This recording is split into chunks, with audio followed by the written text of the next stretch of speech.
family movie, they stamp the Walt Disney logo yeah, that's right what I'm on saying. it. You see the Walt Disney theme on there. Because that says family to people. Unless it's Pixar. Pixar could probably do well. And I don't think they do as well in summertime as they do during the holidays. But I'm looking at Speed Racer, which was sooner or later. I think they messed up when they started pitching it as a kids film. And once people saw it was a kids film, they were thinking, oh, it's a PG movie, it's a kiddie film. Not as many kids want to rush out and see that during the summertime. That's just a theory of mine. I don't know if it's true or not. I have no basis to prove it on. But I know at first, I can only judge by my reaction. When I first saw the trailer for Speed Racer, I'm thinking, oh, that's badass. And I saw more trailers where they were kid friendly, and I'm thinking, it doesn't look all that good.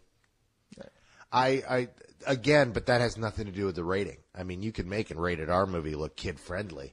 But they won't, because they don't want to get kids in there. No, absolutely not. But the point is they can. It's all in the marketing and it's all in the product. I mean, the fact of the matter is, why did Iron Man do incredible and Indiana Jones do incredible? Is it really because they're PG-13 or because they're fucking Iron Man and Indiana Jones? I think you can look at Iron Man and Indiana Jones and know already that they're going to be a PG-13 movie, though. So not necessarily. I think so. I mean, the original 2 Indiana Jones movies were PG at a time when we didn't have the PG-13 rating. And let's not keep in mind that I'm aware of that. But Temple of Doom created the PG-13 rating. I'm aware of that. That and Gremlins. So yeah. So yeah, I mean, I think people instinctively know they can see something thinking, that's more of a family movie. I don't know if I want to see that. I don't think it has to do with the rating as much as it really has to do with the product and the marketing. All right. I mean, I just thought. And again, that's box office. So, tons of incredible films have PG-13 ratings. Ratings have just become such a useless tool these days. Well, they're useless when you take your little baby to go see fucking Hannibal and see people getting eaten alive by pigs. I mean, that's a separate. That has nothing to do with useless. That's parents saying, you know what, I don't give a shit what I show my kids. No, it's useless in that they don't enforce anything. The rating bitter about that. The rating system. I'm not bitter. The rating systems need to be reworked. They need to say that certain movies that are rated R now, you should not let kids who are under, 12, 11, 10 years old in there. No, I totally disagree there because now you're talking censorship. I'm not telling people what they can't show their kids. No, I'm not talking censorship. I'm talking if this country is really concerned. I mean, okay, so a rated X movie where they don't allow kids to go in, is that censorship when you don't bring them in? Well, it is censorship because first of all, most theaters won't show rated. We don't even have rated X. But is that NC-17? Is it censorship to keep a kid from going in? Do I believe that it's censorship? Absolutely. Okay, but do you believe that kids should go in and see it then? If their parents are with them, yeah, sure. I believe a parent can show their kids whatever they want.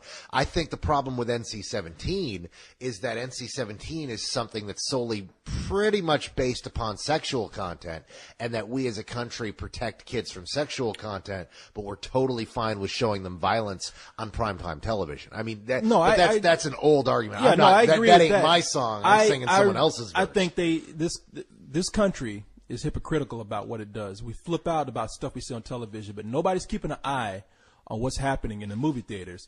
And I believe that there should be a rating where the rated R definition has changed over the years. At the time we had rated R, it's totally different from what we have right now. The problem with the rating system has nothing to do with enforcement. I disagree with that. I think there's certain reasons why you should reinforce why children should not go into a certain rated R movie.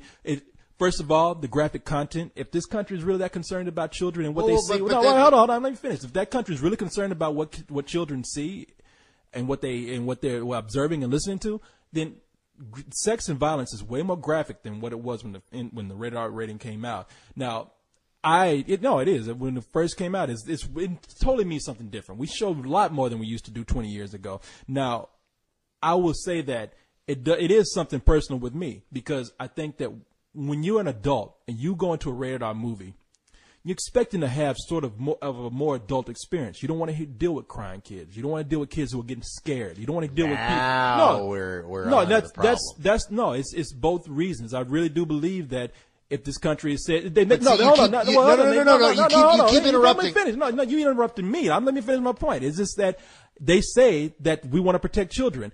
They raise hell about Janet Jackson's breast showing on TV, but they don't mind kids going to see something like Sex in the City, where we see pretty much graphic sex happening in the movie. But the problem there is, first of all, you keep saying this country, and the problem is that people in this country believe this, but the fact is this country as a whole believes that it is the right of the parent to judge what goes in. Now you're talking about Sex in the City. You're talking about comparing what is on national television and the most watched event on television versus a movie that has an R rating that says no children allowed unless accompanied by parent or guardian. I think that gets to a point where, yes, we do have to tell you how to raise your kids to a certain extent because that's fascism. No, it's not fascism. It is. No, it's not fascism in the sense that we're telling you in your home how to raise your kid. We're not telling you that you're a bad parent because you showed them sexual shit and stuff like that.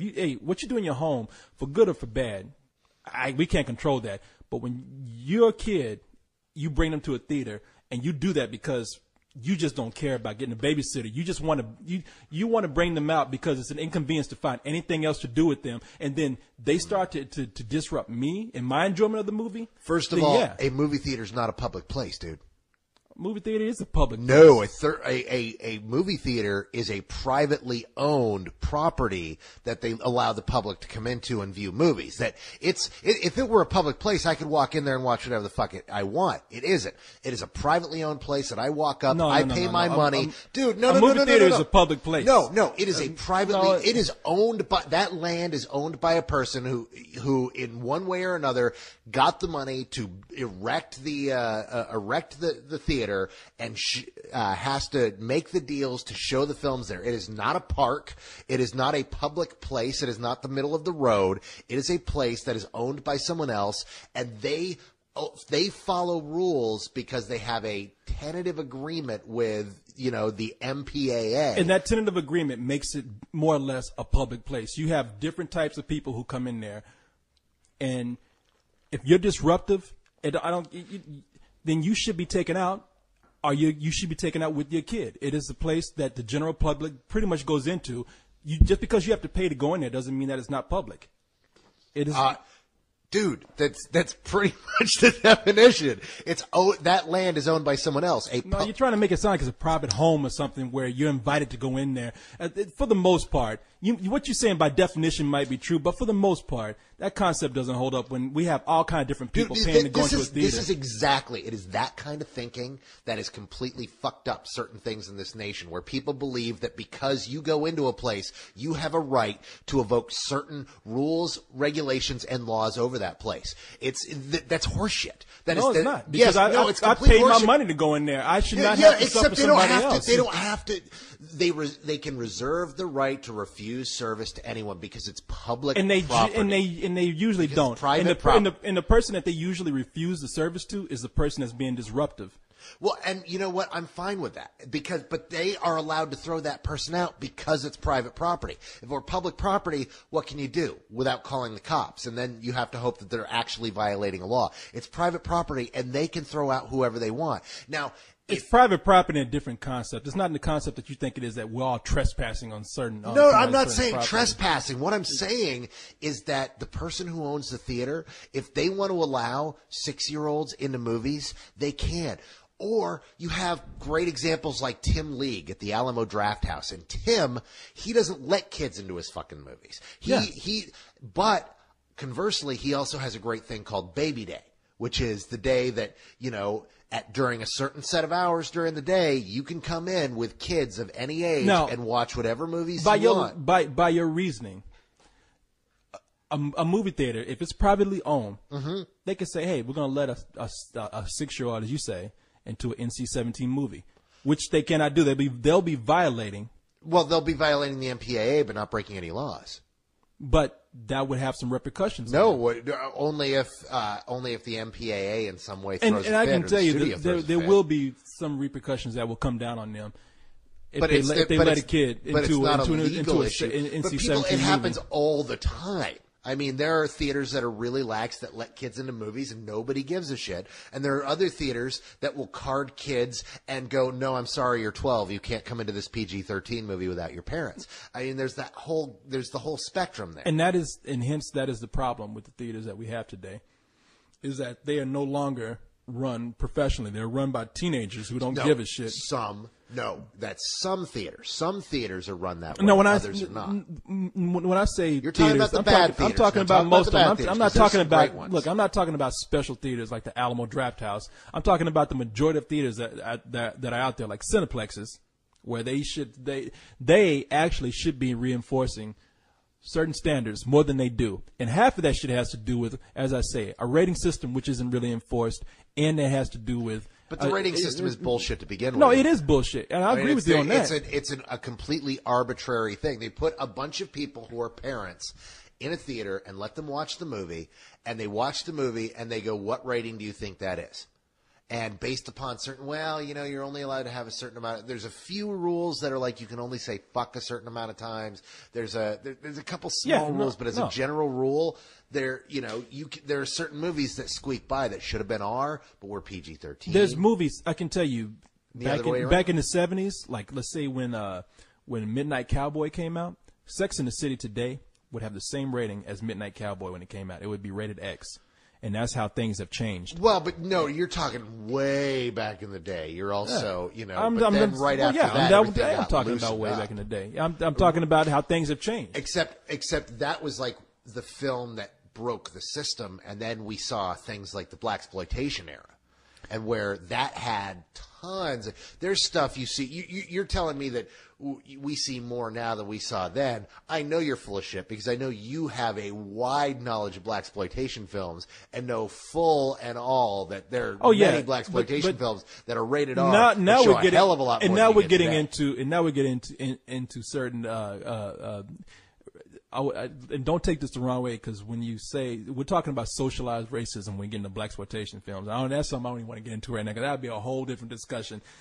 I'll just say on the right now. I was bringing that up because you and I both have a large knowledge of that particular cinema type, and that in there is contained worse things than you see in and I can tell you why that is socialized racism, and I can tell you, and you're right, and really I do have but then we can go to the white film. We can go to Cannibal Holocaust, for Christ's sake. There's tons of white films that did that Cannibal kind of Holocaust. Don't eat, man. And again, extensive knowledge of horror. Cannibal Holocaust. Actually, they had people called the cops when it was Italian cops came in. The director was taken to court now for Cannibal Holocaust. But he was taken to court for weird reasons. Well, he had to prove that these weren't people that he actually killed on screen. Well, because he bragged for a little while that there was real death, and that got him in trouble. Well, there were real. When people saw the animals being killed, they were thinking, "Well, shit." Yeah, because there's real animal death. People go watch it. Don't tell people to go watch Cannibal Holocaust. I want people to watch Cannibal Holocaust. I own the movie. I can't even watch it again. It's that fucked up. Film no, that movie angered me, man. And I don't even know why I own the movie, but it fucking pissed me off. I don't know either, because I watched it once and I'm like, you know what? Never again. I think it's because I need to have it in my collection because I love horror movies so much. But so tell me honestly that anything has come out anywhere near Cannibal Holocaust lately. That's what I'm saying. You can't even put Cannibal Holocaust in there because there's nothing.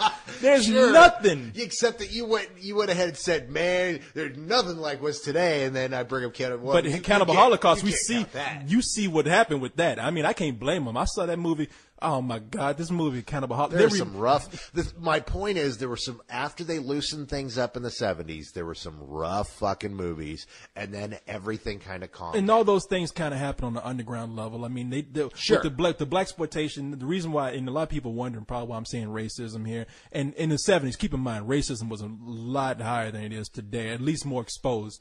And it's because nobody gave a shit about what the black theaters were showing in the inner neighborhoods. No one gave a shit. You can stick to a theater and see anything.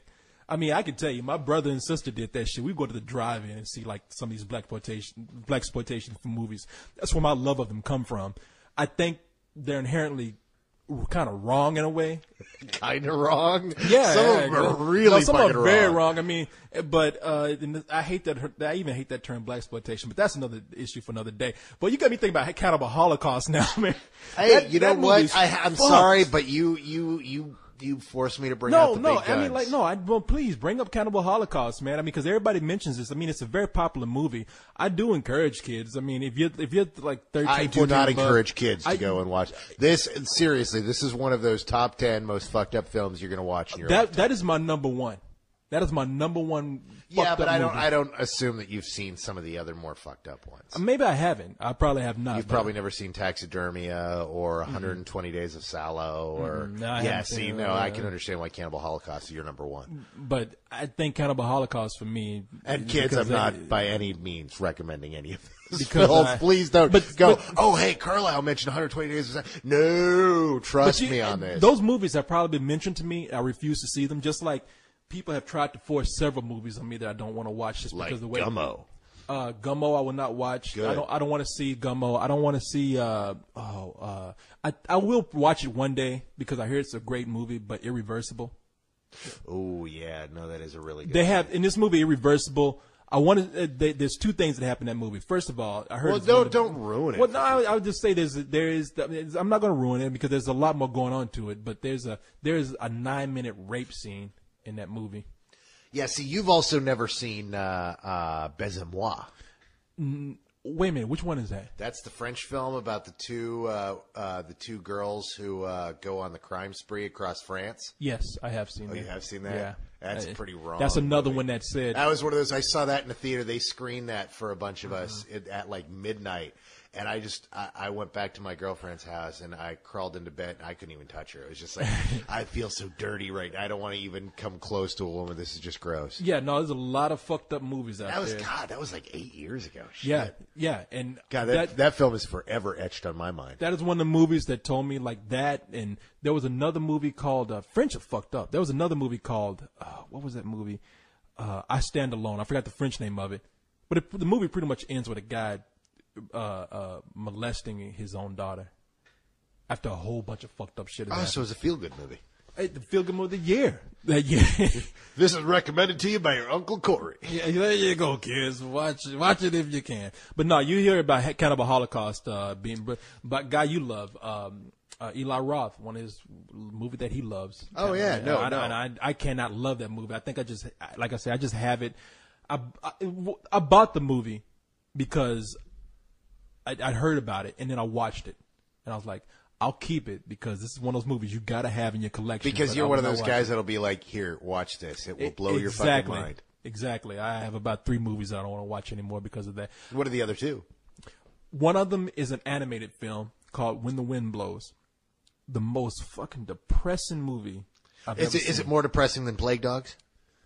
Have Have you ever seen Plague Dogs? wait, I'm trying to think if I've seen this. That's the one about the 2 dogs that escaped from the experimental Oh, yeah, facility. yes. And it's got like Patrick Stewart plays one of the military guys. Yeah. No, it's. I have that on DVD. That movie It's came out years ago. 82, dude. Yeah. It was the sequel of sorts. You know, it was the second movie made from the guy who made Watership Down. Watership Down. Yeah, no. I have that on DVD. Oh I my have God, seen is that. it depressing? I've seen Watership Down, and Watership Down is not as depressing because it kind of has But a is happy it more ending. depressing than Plague Dogs? Yes, it is. Yes, Oh, Jesus. And I'll tell you, and here's the reason why. I don't know how we got on this subject of fucked up movies, but But let's go with it. no, let's go with it. No. When the Wind Blows is a movie about a British couple after nuclear war has happened, and it has this real cute style to it, and it has great animation, but throughout the whole film, it's this. You're going to have to lend this to me because I haven't seen this. I got it right up there on VHS. Oh, wow. On It's VHS. right up I got to there. hook up the VCR. You got to hook up the VCR because I will not watch the movie again. I rented it once and will not watch it again because it's so depressing. You rented it once and you never took it back? No, someone gave it to me for Christmas, and I had to say, "Wow, thank you for giving me one of the most depressing, fucked up things I've ever seen." It's no gore. It's nothing. No. It's just the subject matter. It's so sad. A nuclear war has happened, and it's an old couple that you follow, and the husband is saying, "Oh, honey, don't worry, we're going to get help." Of course, they have this under control, but throughout the whole movie, they're dying. because of radiation and starvation and nothing, and no one's coming for them. And the whole time you see the nuclear winter setting in with no sunlight coming through, radiation smog is covering up the area, and this guy desperately believes that it's going to be like it was for him back in World War II, where help is on its way, and they just wither away, man. Well, now, the other one that I brought up, Plague Dogs. It's about these two dogs who escaped from an experimental facility. Yeah, I remember. They're such great dogs. You just love these characters. They're great dogs, but one of them is crazy because they've been doing brain experiments on him, and the other one's he actually sick. has an attachment to his head. And they get out into the wild, and they have to learn how to hunt and be wild dogs because, well, they were raised in a facility. They don't know, you know. And it's such a sad movie. Oh my God! It's just watching what these dogs go through. Yeah, it's an animated film. Depressing. Yeah, it's an animated film, and it's one of those things that like some of my female friends come over and go, "Oh, what's this?" It's like, "Oh no, baby, you can't watch that movie. that no, is not you a movie." think it's a cute film. They go, look at the cute dog. No, and then you have to tell them the ending, and then they get all teary. They're like, why would somebody make a movie like that? It's like that's why you don't want to watch it. No, I admire for what they were doing because Watership Down, it was funny because they did it with animals. Watership Down and Plague Dogs was during a time that, just like Ralph Bakshi, which we talked about before, there was at a time when people were trying to bring animation to an adult level. Oh, yeah. And I guess they tried to Trojan horse it in by doing it with talking animals. And it's just a weird thing to watch. Watership Down is actually a really good movie. They're both brilliant. I mean, Plague Dogs is brilliant. Yeah. I will say that in watching it, it's a fascinating film. It's just so goddamn depressing. If you can handle being depressed for an hour and a half, and seeing a movie that has Patrick Stewart voiced for like 3 seconds, it's so weird. It's like, wait, is that Patrick Stewart? Yeah, I know. He's like one of the soldiers, and then you watch in the crowd. Oh, hey, look, it's Patrick Stewart. Yeah, no, in another depressing movie. Speaking of animation, if you want to watch it, this isn't one of the like several movies that I've seen that depress me, but Grave of the Fireflies is a really that one's movie. really heavy too. Again, it's an anime actually. And this boy and his sister are just trying to make it in, I guess, the post-nuclear bomb Japan, post-Hiroshima. And it's just it's fucking sad. I need another beer, man. I feel fucked up. Yeah, you're like, this is you're reliving the endings of all these horrid films, and all of them. I'm telling you, I don't want to ruin it for anybody. I mean, it started out with Cannibal Holocaust, which just fucked me up because they really killed animals, and I don't want to see animals being killed for the sake of fucking film. But then when we're talking about cartoon animals and people being killed, I'm like, oh, it's even more fucked up. So I don't know why, but yeah, man. Thanks for bringing up some memories, man. Those are some rough films, man. But that's I mean, everybody's got that list of those films that I never want to watch again. Oh my God. And I think we've run through most of mine. Doom Generation's another one that I absolutely cannot watch. Doom Generation. That's that one. Now, did you see the unrated cut or did you see the regular version? I'm going to assume I saw the unrated cut.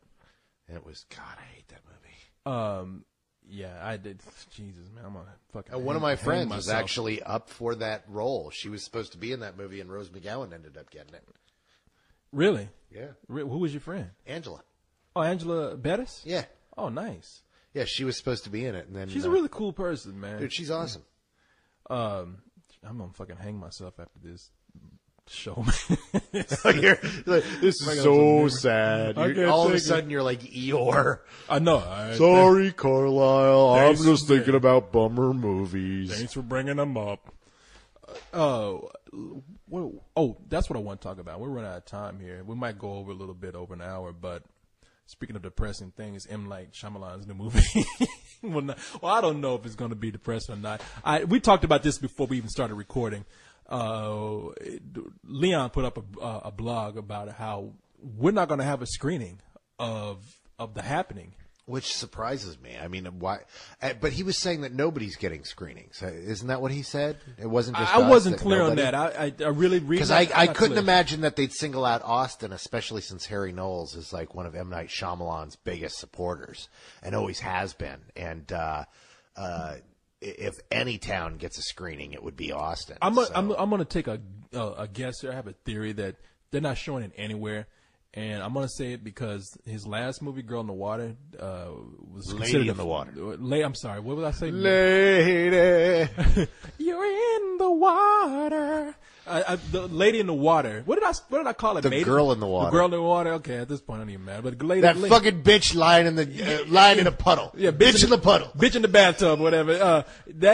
It was a failure, critically and financially. You and I talked about that. And you did a little dance when you said that. It's kind of like, it failed. It was a bomb. No, it what sucked happened ass. was, let's tell No, it right hold now. on. The story is, and I'll tell it, Okay, was go that I had thought that it had actually done halfway decently because I remember it doing halfway decent, but it had a huge drop off and it ended up being a big old bomb. Yeah, I remember. Big No, old I just being stinky bomb. fair. I just said, you and I talked, and I said, hey, man, I remember this being a failure, but please look it up. And let we me looked know. it up, and sure Yeah. enough, it was a big old stinky bomb. But $42 million with a $70 million budget. and Way I like to go, it, M. Night. Yeah, and I like M. Night Shyamalan. Now, I liked.